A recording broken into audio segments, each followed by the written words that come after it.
ओम शांति। 13 जून 2026 बाबा के महावाक्य। मीठे बच्चे, बाप आए हैं सारी दुनिया से विकारों की तपत बुझाए, सबको शीतल बनाने। ज्ञान बरसात शीतल बना देती है। प्रश्न: कौन सी तपत सारी दुनिया को जला रही है? उत्तर: काम विकार की तपत सारी दुनिया को जला रही है। सब काम अग्नि में जलकर काले हो गए हैं। बाप ज्ञान वर्षा से उन्हें शीतल बनाते हैं। जैसे बरसात पड़ने से धरती शीतल हो जाती है, तो इस ज्ञान वर्षा से 21 जन्मों के लिए तुम शीतल बन जाते हो। किसी भी प्रकार की तपत नहीं रहती। तत्व भी सतो प्रधान बन जाते हैं। कोई भी तपते नहीं है। ओम शांति। रूहानी बच्चे किसकी याद में बैठे हैं? जरूर अपने रूहानी बाप की याद में बैठे हैं। रूह अपने परमपिता परमात्मा की याद में बैठी है कि हमको रूहानी बाप आकर रिफ्रेश कर शीतल बनाए। क्योंकि कामचिता पर बैठ भारत जल मरा है। गाते भी हैं तपत बुझाएं, तपत काहे की? काम चिता की। बहुत तपत होती है तो मनुष्य मर पड़ते हैं। इस काम चिता की तपत में भारत एकदम जल मरा है।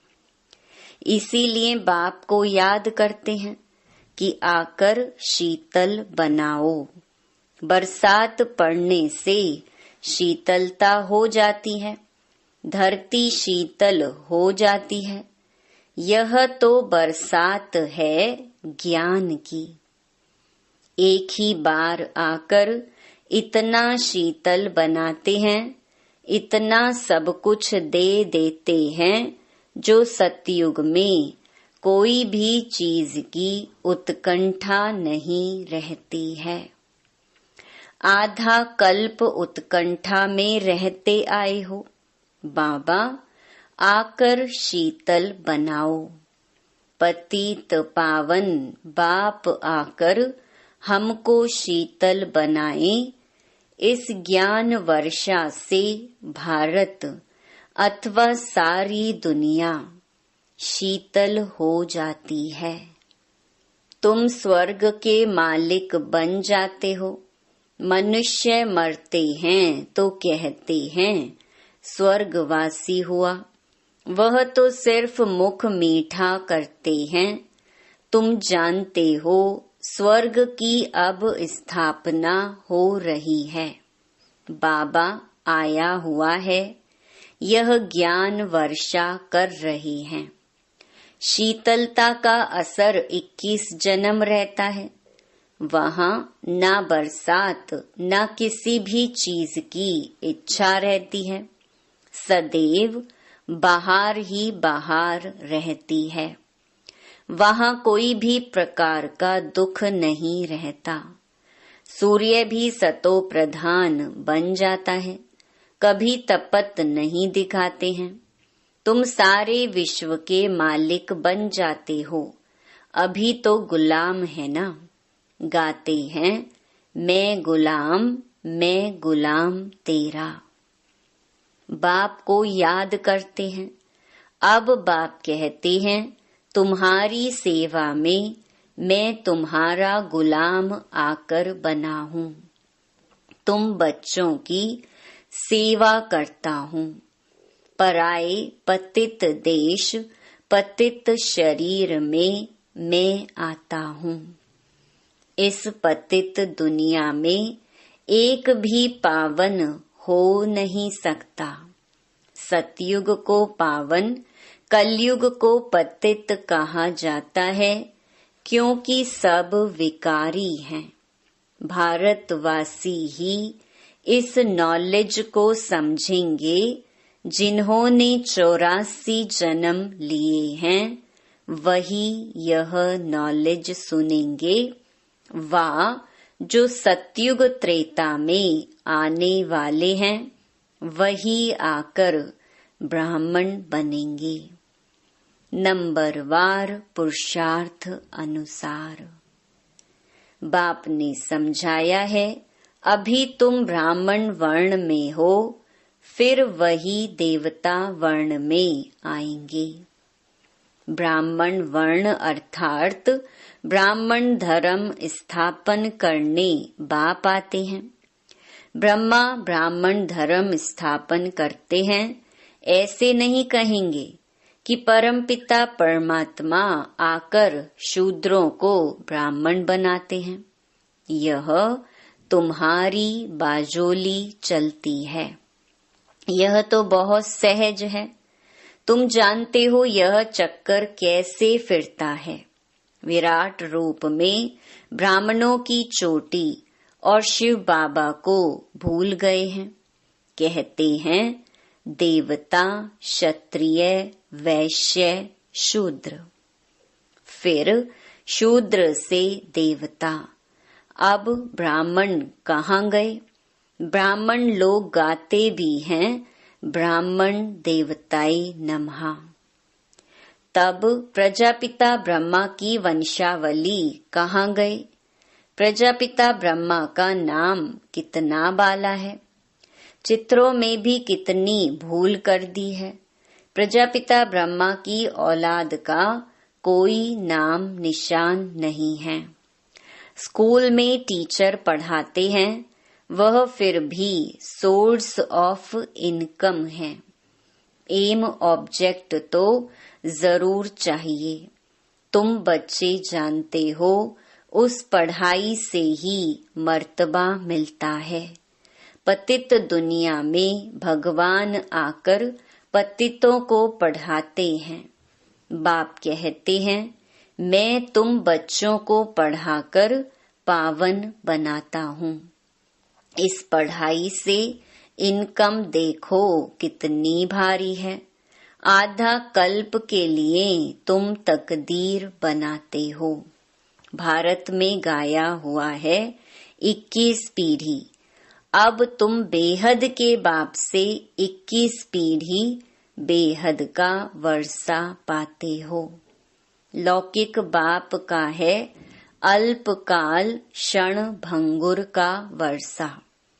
इस बाप से तुम ऐसा वर्षा पाते हो जो पीढ़ी बाई पीढ़ी तुमको दुख नहीं रहेगा। भारत में ही बेहद का सुख था। यह ज्ञान और किसकी बुद्धि में नहीं था। यह ज्ञान देने वाला बाप जाने, और जिनको देते हैं वह जाने, और न जाने कोई। ग्रंथ में भी उनकी महिमा गाई हुई है। एक ओमकार, निराकार, निरअहंकार। इसका अर्थ भी अभी तुम समझते हो। वह तो सिर्फ गाते हैं निरहंकारी। इतनी बड़ी अथॉरिटी होते हुए भी उनको कोई अहंकार नहीं है। यहाँ थोड़ी भी पोजीशन वाले होते हैं तो कितना नशा उन्हों को रहता है। वह है अल्पकाल वाले मर्तबे का नशा कि मैं फलाना हूँ। अब तुमको इस रूहानी पढ़ाई का नशा है। तुम्हारी आत्मा अभी जानती है आत्म अभिमानी बनना है, तब ही बाप को याद कर सकेंगे। बाप के साथ योग टूटने से माया का गोला लग जाता है, मुरझा जाते हैं। याद करते रहें तो खुशी का पारा चढ़ा रहे। कोई बड़ा इम्तिहान पास करते हैं तो खुशी होती है, समझते हैं बस इसके ऊपर कोई और पढ़ाई नहीं है। तुम भी जानते हो हमारी इस पढ़ाई से ऊंच और कोई पढ़ाई है नहीं।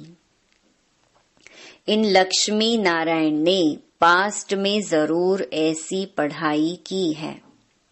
राजयोग सीखे हैं तब महाराजा महारानी बने हैं। राजयोग तो मशहूर है। परमपिता परमात्मा आकर राजयोग सिखाते हैं स्वर्ग के लिए। कहते भी हैं पास्ट में ऐसे कर्म किए हैं तब यह बने हैं।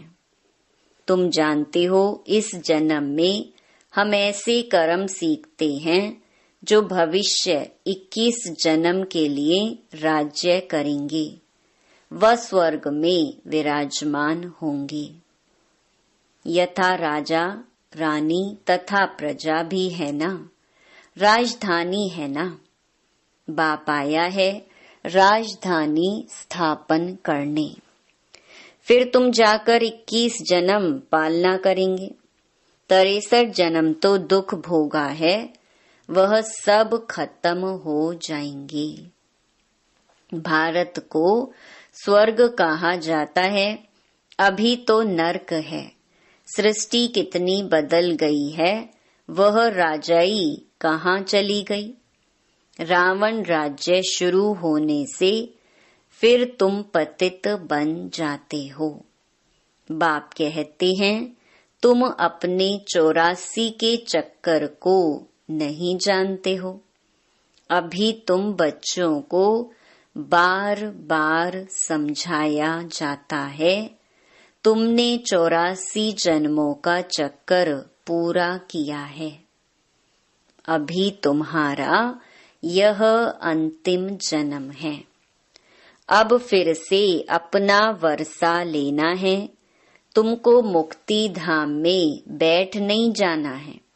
तुम्हारा ऑल राउंड पार्ट है। ऐसे बहुत हैं जो सतयुग से लेकर द्वापर कलयुग तक भी मुक्ति धाम में रहते हैं। ऐसे नहीं कहेंगे यहाँ आने से मुक्ति धाम अच्छा है। वह तो मच्छरों सदृश्य हो गया, आया और यह गया। मनुष्यों की महिमा गाई जाती है। यह मंदिर किसके हैं? जो शुरू से लेकर पार्ट बजाते आए हैं, उन्हों के ही यादगार बनते आए हैं। पिछाड़ी में जो आते हैं उन्हों का यादगार है क्या? कुछ भी नहीं। तुम्हारा कितना भारी यादगार है। सबसे जास्ती तुम पार्ट बजाते हो। तुम अपनी प्रारब्ध का टाइम पूरा कर जब भक्ति मार्ग में आते हो, तब फिर तुम्हारा यादगार तथा शिव बाबा के मंदिर बनने शुरू होते हैं। फिर और धर्म आते हैं, उन्हों का धर्म स्थापन होता है। तुम अपनी हिस्ट्री ज्योग्राफी भी जानते हो और सब धर्म वालों की भी जानते हो। 84 जन्मों की सीढ़ी है। पहले हम स्वर्ग में आते हैं, फिर उतरते कैसे हैं, यह तुम्हारी बुद्धि में है। हर एक जन्म में भिन्न नाम रूप वाले मित्र संबंधी आदि मिले हैं। यह सब ड्रामा में तुम्हारा पार्ट पहले से ही नोंधा हुआ है। यह बेहद का ड्रामा है जो हूबहू रिपीट होता है। तुम जानते हो हम 100 देवी देवता थे जो 84 जन्म ले शूद्र बने। फिर हम 100 देवी देवता बनते हैं। मनुष्य तो कह देते आत्मा 100 परमात्मा। वास्तव में हम सो का अर्थ यह है। वह फिर कह देते आत्मा सो परमात्मा, परमात्मा सो आत्मा। रात दिन का फर्क है ना। तुम अभी इन सब बातों को जानते हो। तुम अभी पांडव बने हो। कौरव पांडव भाई भाई थे ना। अभी बाप मिला है तो तुम कौरव से पांडव बने हो। बाप तुमको दुख से लिबरेट कर गाइड बन ले जाते हैं। घर का तो किसको पता नहीं है। वह कहते हैं आत्मा ब्रह्म में लीन हो जाएगी। तो घर थोड़े ही ठहरा। घर में तो रहा जाता है। उनको इनकॉर्पोरियल वर्ल्ड कहा जाता है। अभी तुम बच्चे जानते हो हम निराकारी आत्मा निराकार वर्ल्ड में बिंदी मिसल निवास करते हैं। वहाँ भी निराकारी झाड़ है। यह ड्रामा बना हुआ है। बीज और झाड़ को जानना है। इसका नाम ही है वैरायटी धर्मों का झाड़। यह मनुष्य सृष्टि है। इनका बीज रूप बाप है। कितनी वैरायटी है। हर एक धर्म वाले के फीचर्स न्यारे। फिर यहाँ भी एक की शक्ल न मिले दूसरे से। यह भी ड्रामा बना हुआ है। कल्प वृक्ष की आयु 5000 वर्ष है। यह बाप ही समझाते हैं। मनुष्य एक्टर्स हैं। यहाँ पार्ट बजाने आते हैं। यह मांडवा है। रोशनी के लिए सूर्य चांद आदि हैं। यह कोई देवता थोड़े ही हैं। यह तो बत्तियां हैं। परंतु सर्विस करते हैं इसलिए देवता कह देते हैं। वास्तव में देवताएं कोई सर्विस नहीं करते हैं। सर्विस तो तुम बच्चे करते हो। बाप ओबीडिएंट सर्वेंट है। बच्चे दुखी होते हैं तो बाप को तरस पड़ता है। बाप आए हैं समझाने। तुम बच्चों को फिर से सो देवी देवता पद प्राप्त कराने आता हूँ। चढ़ती कला उतरती कला हर चीज की होती है। पुरानी दुनिया को तमो प्रधान, नई दुनिया को सतो प्रधान कहा जाता है। हर एक चीज नई सो पुरानी होती है। आत्मा कहती है यह शरीर भी तमो प्रधान पतित है। यह सतयुग में आत्मा और शरीर सतो प्रधान थे। माथा नहीं खपाते थे। आत्मा को अब ज्ञान मिला है। स्मृति आई है। हम 84 जन्म लेते हैं। यह राज बेहद का बाप समझाते हैं। दुख में बाप को ही पुकारते रहते हैं। रहम करो हे दुख हरता सुख करता। भारत ही सबसे सुखी था ना। भारत जैसा पवित्र खंड और कोई हो नहीं सकता। अभी बाप तुम बच्चों की झोली अविनाशी ज्ञान रत्नों से भरते हैं। कभी ऐसा बाप देखा है? कहते हैं बच्चों मैं तुम्हारे लिए वैकुंठ सौगात में लाया हूँ। तुम स्वर्गवासी थे अब पतित नरकवासी बन पड़े हो। पावन उनको कहा जाता है जो विकार में नहीं जाते हैं। सतयुग में है संपूर्ण निर्विकारी। इस समय है संपूर्ण विकारी। बाप कहते हैं तुम भी संपूर्ण निर्विकारी थे अब संपूर्ण विकारी बने हो। फिर संपूर्ण निर्विकारी देवता पद पाना है। बाप को याद करने से अक्षर देखो कितने अच्छे हैं, मन मना भव। मुझ बाप को याद करो तो तुम तमो प्रधान से सतो प्रधान बन जाएंगे। मैं सर्व शक्तिमान हूँ ना, मुझे याद करो। याद को ही योग अग्नि कहा जाता है, जिससे तुम्हारे पाप दग्ध होंगे, तुम पवित्र बन जाएंगे। अच्छा, मीठे मीठे सिकी लधे बच्चों प्रति मात पिता बाप दादा का याद प्यार और गुड मॉर्निंग। रूहानी बाप की रूहानी बच्चों को नमस्ते। धारणा के लिए मुख्य सार। पहला, रूहानी पढ़ाई के नशे में रहना है। बाप समान निरहंकारी बनना है। पोजीशन आदि का अहंकार नहीं रखना है। दूसरा, अपनी झोली ज्ञान रत्नों से भरनी है। संपूर्ण निर्विकारी बन देवता पद पाना है। कभी भी मुरझाना नहीं है। वरदान, स्थूल और सूक्ष्म दोनों रीति से स्वयं को बिजी रखने वाले माया जीत विजयी भव।